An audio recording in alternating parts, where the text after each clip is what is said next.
What a gorgeous day. And I am so excited to share with you what I learned this morning. I probably had to learn this, I don't know how many times now. But just in case you might be going through some of the same things that I've experienced in life, if you're alive, dealing with people, trying to get along, this might help.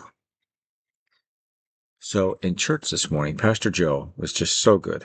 He's got such a terrific sense of humor about things. And I'll add a little bit from my notes here. I'm going to just go through some of these notes because they're just the highlights. And I recorded this earlier, but it came out to be like 20 minutes. I don't want to do that to you. So today is about forgiveness again. And I think it's a good habit to get into because the opposite just creates more problems and unfortunate things in our lives and in the lives of others that we usually care about. But it's hard. It's hard to forgive sometimes. Sometimes it's really hard. But I'll start here.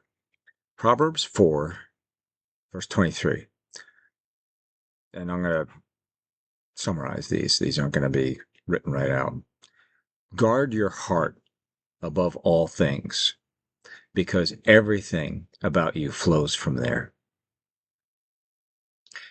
If you don't protect your heart, and it's not you have to walk around guarded, but you do the things that are necessary for you to give freely from your heart. But when you get hurt and somebody hurts your heart, you feel it.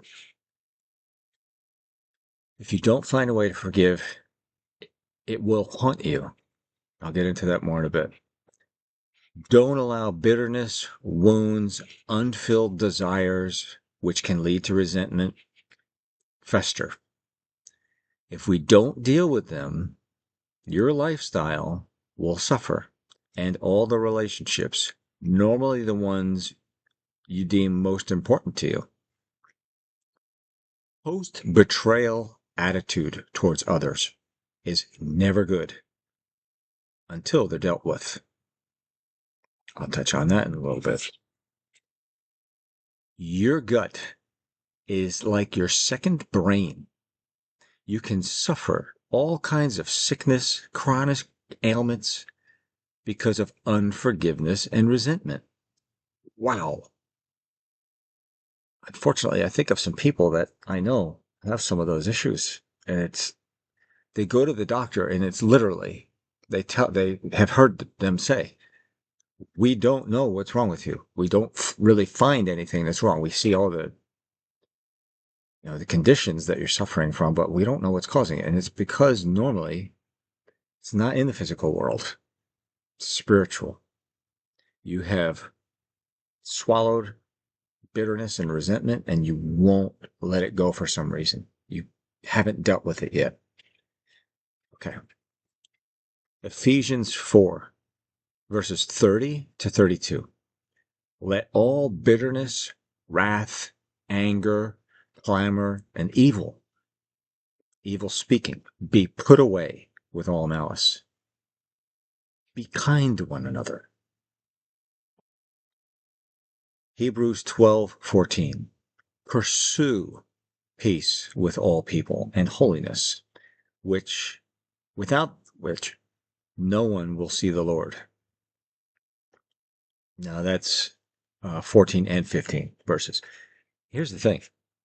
If you don't find a way to forgive on a regular basis when things have gone wrong in one way or the other towards you or you towards someone else, those things will fester, and you will, unfortunately, maybe unknowingly, have a hardened attitude towards others, and others won't see the true, wonderful spirit that you're struggling, maybe, to portray to others, to show them the real you, the best you. The best you happens when you have found the way to forgive those that have hurt you, and vice versa. Looking carefully at the causes. And he mentioned that on the lawn, and everybody can relate to this if you have a lawn, we fall short of the grace of God until we get to the root of things. You can go by and just forgive somebody haphazardly and just say, "Oh yeah, I forgive you," but don't really get to the root, like picking off the head of a um, where the weeds that grow, right? The little yellow heads, pop them off. But if you don't go back down into the roots and take the root of that weed out, it'll just crop up over and over and over. And what does it do? It spreads into other relationships, other parts of life. You become hardened, and it's harder for you to love people, harder for you to trust people. Not that you should be stupid and trust everybody, right? Because we are commanded by the owner's manual and the author to love. We're commanded to love people. Trust is earned over the course of time, right? And you might fall. Pastor Joe gave a great example. You might feel your emotions like you fall in love with somebody. Within a week, you think you're going to marry this person. But realize those are emotions. You have to go through certain aspects and situations with a person to really see if there's anything that needs tending to before you dive in that pool, right? You might have to get your hands dirty. It might hurt to uncover those things that have been hurting because sometimes they're in there for a long time and you haven't figured out a way to forgive. And there's a lot of hurt because it's been festering down there. Look at this apple.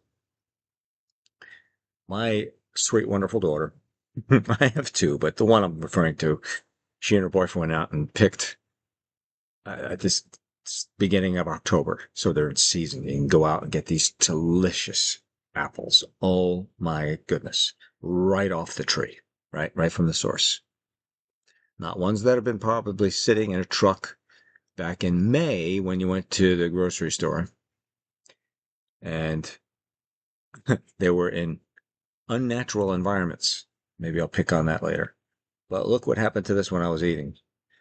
There is a bruise or something, a little infection there.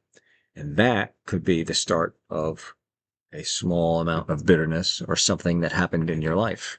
But if you let it sit there and fester and grow, it'll take over the whole apple and destroy the whole thing. If we let it. You might have to get your hands dirty. It may hurt, but it's necessary or you'll never stop cropping up like weeds. Acknowledge and accept what happened. Examine your expectations. Oh, this is something I really needed to hear. Were they unreal expectations?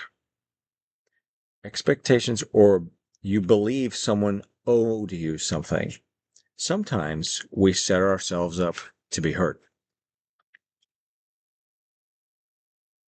Sometimes it can start with, if you go to a counselor sometimes, you'll sit there and you'll start to say, well, tell me about your relationship, blah, blah, blah. And it may start like this. When I got into this relationship, I thought my spouse would fill in the blank. So you had an expectation. I had an expectation of my wife recently, and I should not have made. She was also very busy doing other things because she was getting ready to leave on a trip. It says, be careful with having unrealistic expectations. He says, people may not realize what you expect. You have to communicate.